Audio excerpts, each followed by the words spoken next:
kind of a legacy are you thinking about leaving? Because as an artist, as an activist, but also as a creator, because that's really how we see you, as someone who creates spaces. You create movements, you create new ways of thinking and being. Mm. What kind of a legacy are you wanting to leave? Ooh. I have a lot of thoughts about that because I feel like it depends on the decade I'm in. Mm, Uh, I turned 41 this year. congratulations. Thank you. I made It it. gets better and better, honey. And I feel it, Better and and I'm better. envisioning the next 50 years of my life. It feels so good. I'm like, wow. Yeah. Yeah. My therapist told me maybe a year and a half ago when I was talking about like the next 40, 50 years, she told me she was like, pause. She was like, do you hear yourself talking about your future?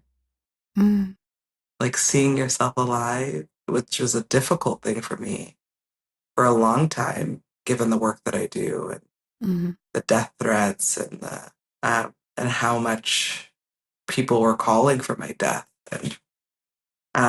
And so to be in a place where I'm like, no, I'm gonna live a long life. I got yeah. You got a many lot to do. healthy years ahead of me. But yeah, I think the legacy in this part of my life, one is I want people to understand that I intentionally spent 2 decades challenging systems, tearing down systems, pushing back, calling out, and protecting Hmm.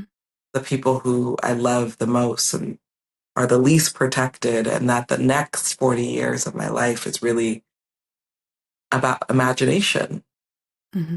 about using the imagination to build anew, to create new things, new visions.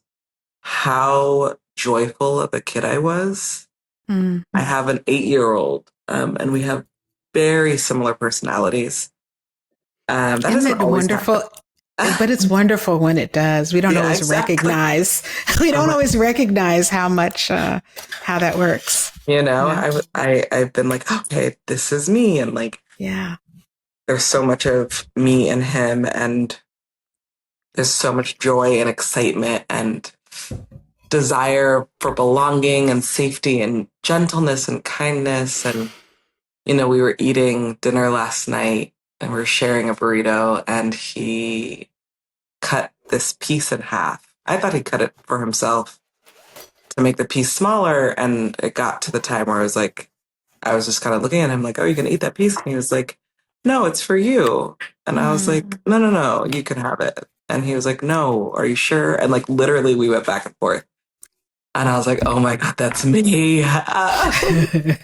And there's such a beauty to that. And there's also like my own fear of like, oh my God, I hope nobody abuses that, and I hope Yeah. nobody takes that for granted or takes advantage of that. How do you care for yourself?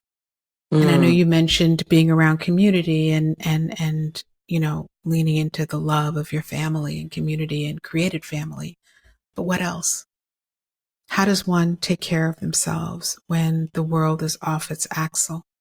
I'm trying to figure that out right now. I feel like I need some new routines. Mm, have some good ones in place, but the level of chaos we're about to enter, I need some new routines.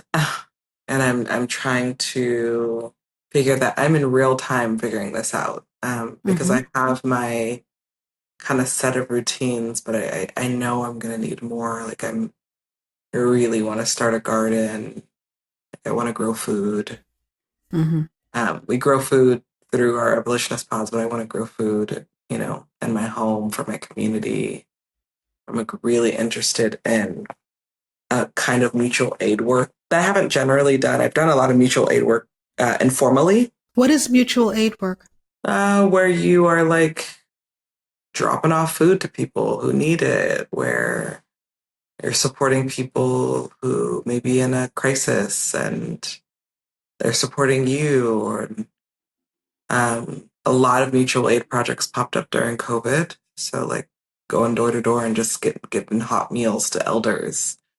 I feel like, I'm thinking a lot about the queer and trans community during this time, Mm-hmm. and thinking about women and our bodies and what's going to happen, and like what kind of level of skills will I need? Because part of how I take care of myself is feeling useful. It's actually quite demoralizing for me when I feel like I can't do anything. Mm. And I'm not really interested in the like types of things that I've done in the past.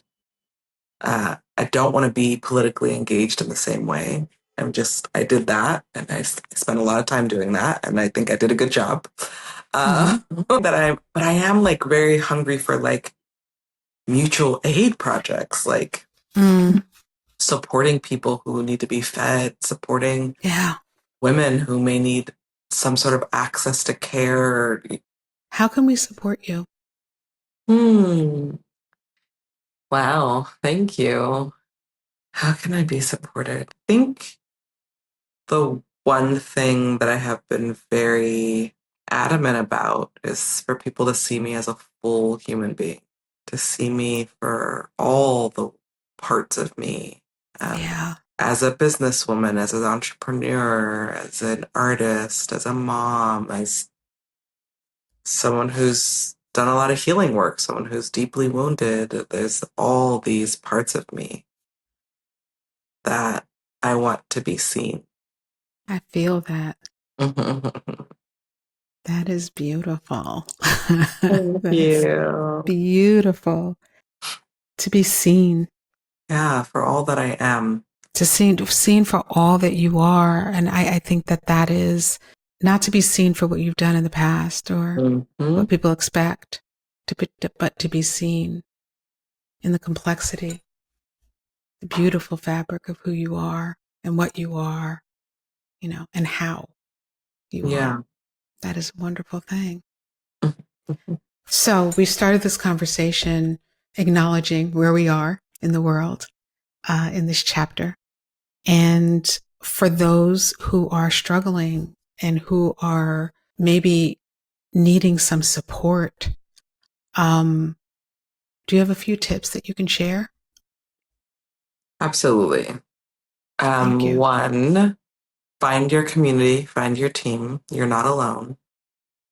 We do not have to live through this alone. Two, do as much as you can to give yourself space for like uncontrollable laughter. Just the Okay. laughter that you have to like move your whole body and shake. Three, whatever your mobility is, get outside, be in nature, breathe air, look at the stars, remind yourself that we come from them. We are literally stardust. Mm, We are magical, magical entities.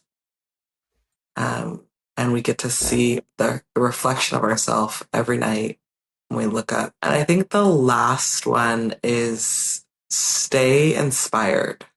So go places that make you feel inspired. After the election last week, all I could think about was going to an art gallery. I just wanted to be around art.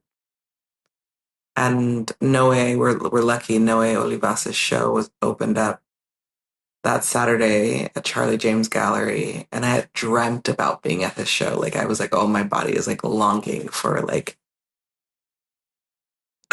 something else visually. And mm, I got to a show and I just sat with the works. And I was just like, this is what I needed. mm. So whatever that is for you, reading, listening to podcasts, watching your favorite TV show, people watching, hanging out with friends, like do things that make you feel inspired. Love that. I love that. Thank you. And my last question at the start of this conversation, you said, we deserve more. Mm.